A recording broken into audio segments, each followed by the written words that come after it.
ఇబ్బందులు పడేవాళ్ళు. ఇప్పుడే బోడే ప్రసాద్ గారు చెప్పినట్టుగా ఆర్బీకే సెంటర్లు అని చెప్పేసి అట్టహాసంగా ప్రారంభించి దాని ద్వారా మరి ధాన్యం కొనుగోలు అని చెప్పేసి పెట్టి రైతులందరూ కూడా అక్కడికి వెళ్తే అక్కడ ఒక తేమ శాతాన్ని నిర్ణయించి వాళ్ళు ఏదైనా ఒక మిల్లుకి పంపించేవాళ్ళు. ఆ ఆర్బీకే సెంటర్కి వెళ్ళినప్పుడు కూడా అక్కడ పొద్దు నుంచి సాయంత్రం వరకు వాళ్ళు ట్రాక్టర్లు కానీ లారీల్లో ఆ ధాన్యాన్ని అక్కడే పెట్టుకుని కూర్చుంటే వాళ్ళు ఎప్పటికో మరి పలానా మిల్లుకి వెళ్ళమని చెప్పి మరి చెప్పడం జరిగేది. దానివల్ల రైతులు చాలా ఇబ్బందికి గురయ్యేవారు.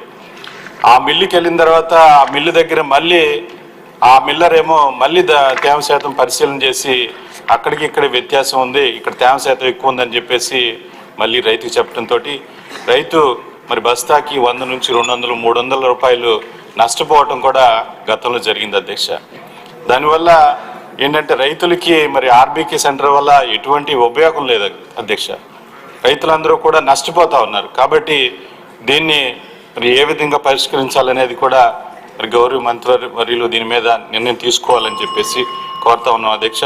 మరి గతంలో ఎప్పుడు ఇటువంటి ఇబ్బందులు కానీ వర్షాలు కానివ్వండి వరదలు కానీ వచ్చినప్పుడు నారా చంద్రబాబు నాయుడు గారు గిట్టుబాటు ధరకే ధాన్యాన్ని అంతటినీ కూడా కొని రైతులందరినీ కూడా మన తెలుగుదేశం పార్టీ హయాంలో ఆదుకోవటం జరిగిందని చెప్పి మీ ద్వారా తెలియజేస్తా ఉన్నది అధ్యక్ష.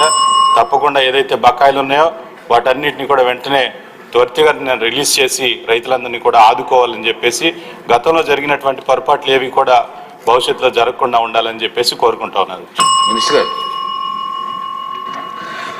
అధ్యక్ష, గౌరవ సభ్యులు బండారు సత్యనారాయణరావు గారు, జోగేశ్వరరావు గారు, బోడే ప్రసాద్ గారు, అదేవిధంగా కాగిత కృష్ణప్రసాద్ గారు అనుబంధ ప్రశ్నలు అదేవిధంగా కొన్ని చక్కటి సలహాలు సూచనలు చేశారు అధ్యక్ష.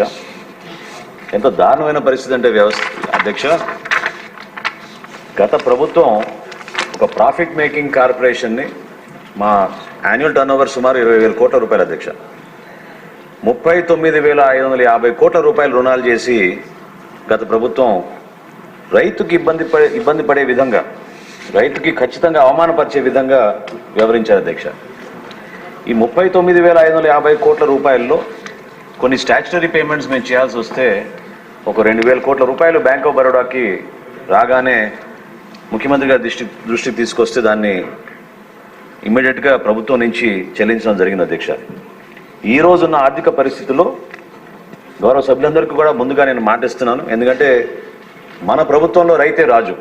ఎట్టి పరిస్థితుల్లో కూడా రైతుకి ఆ గౌరవం దక్కే విధంగా, రైతుతో పాటు ఎవరైతే కౌలు రైతులు మన రాష్ట్రంలో అధిక శాతం వ్యవసాయం చేసుకుంటున్నారో, కష్టపడి అనేక కుటుంబాలు దానిపైన ఆధారపడి ఉన్నాయో, వ్యవసాయ రంగాన్ని కాపాడడానికి కోసం 100% మా శాఖ నుంచి వాళ్ళకి అండగా నిలబడి త్వరగానే, ఎంత త్వరగా వీలైతే అంత త్వరగా నేను మీకు మాటిస్తున్నాను, ఈ 674 కోట్ల రూపాయలు కూడా 10 రోజుల్లోపే మాకు వీలైతే ప్రతి ఒక్కరికి కూడా రైతుకి ఈ నిధులు అందించే విధంగా మేము అన్ని విధాలుగా చర్యలు తీసుకుంటామని మాటిస్తున్నాం అధ్యక్ష. అదేవిధంగా గతంలో ఉన్న రైతు భరోసా కేంద్రాలను ఇప్పుడు రైతు సహాయ కేంద్రాలుగా మార్చాం అధ్యక్ష.